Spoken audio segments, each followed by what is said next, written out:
ရွာလေးကမြေကွက်တီအကြောင်းပေါ့နော်ရွာလေးကမြေကဝယ်တင်တဲ့ထဲမှာလေနောက်ပိုင်းနေသူတို့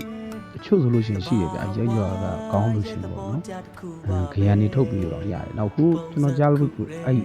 ကျွန်တော်တို့ဒီနောက်မြို့တည်ကြီးလည်းအရင်တော့လည်းရွာလေးပဲအဲ့ဒါကိုမှသူတို့ရက်ွက်လူကြီးကဆဆုတယ်ပြီးတော့ပေါ့နော်ခရန်ပြန်ဖောက်လိုက်တာပေါ့နော်အဲ့လိုလေးရှိတယ်ကျွန်တော်မန္တလေးမြို့မှာပေါ့နော်ဟုတ်ကဲ့အဲ့ဒါရွာလေးကမြေကွက်တီအကြောင်းဘလို့ဝယ်တင်တယ်ပေါ့နော်ဒါကျွန်တော်မျိုးရှင်းရလို့ပြီးဘလို့ဝယ်တင်လဲဆိုတော့ကျွန်တော်တို့ရွာလေးကမြေရတော့ဒီစီမီမှာလဲတော့ဒီနံပါတ်ဒီပိုင်းမကြဘူးဝယ်တဲ့ခါဆိုရင်လည်းတော့လုံနေရှုပ်တယ်ဒါပေမဲ့ဘလို့ကြီးရှုပ်တာတော့မဟုတ်ပါဘူးနော်သူကတော့စာချုပ်ဆက်တော့ရှိမှာ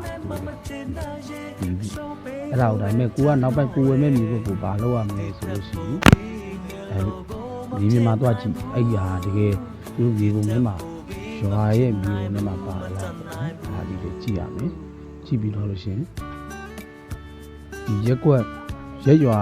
ရကြီးဥက္ခရာရဲ့ဟွာပေါ့နော်ဥက္ခရာရဲ့ဒါဟွာလဲလူသေးတယ်ပါတယ်ဒီမြေကိုကျွန်တော်တို့ဝယ်ခြင်းတယ်ကျွန်တော်တို့ဝယ်ခြင်းတယ်အဲ့ဒါတွေကရက်ရွာရဲ့မြေမှာပါလာပေါ့နော်ဒီလိုအဲ့ပုံဟွာလဲမရှိဘူးဒီနေ့တော့ပေါ့မှာပေါ့အဲ့လိုပုံလေးနဲ့ပုံလာတယ်နော်ရက်ရွာတော့သူကစီပင်းကဘာလဲမထုတ်ထားဘူးဆိုတော့နော်ဒီနံပါတ်တွေပါထုတ်ပြီးမထားဘူးဆိုတော့ရက်ရွာလူကြီးကဝယ်ပါအရှုပ်ရှင်းကင်းလာကျွန်တော်အဲ့လိုမေးရမှာနော်ဝယ်လို့အဲ့ဒါကိုယ်တိုင်သွားဝင်မယ်ဆိုဝယ်တဲ့သူကိုမေးခိုင်းကိုကသွားပြီးပြီးတော့အဆင်မပြေဘူးကွာကိုကဝန်ဆောင်မှုလုပ်တယ်ဆိုတော့နော်ဟုတ်ကဲ့အဲ့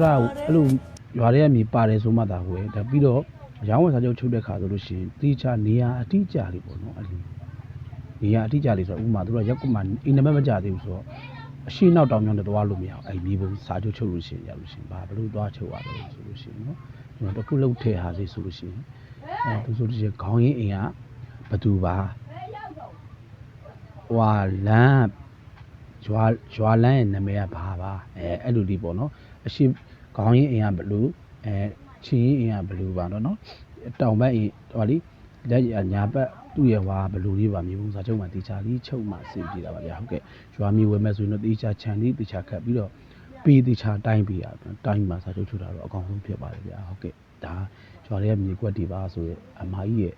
reply လေးပြန်ရင်းနဲ့ဒါလေးတတိယလို့ကျွန်တော်ပြောပြတာပါဗျာဟုတ်ကဲ့ပါ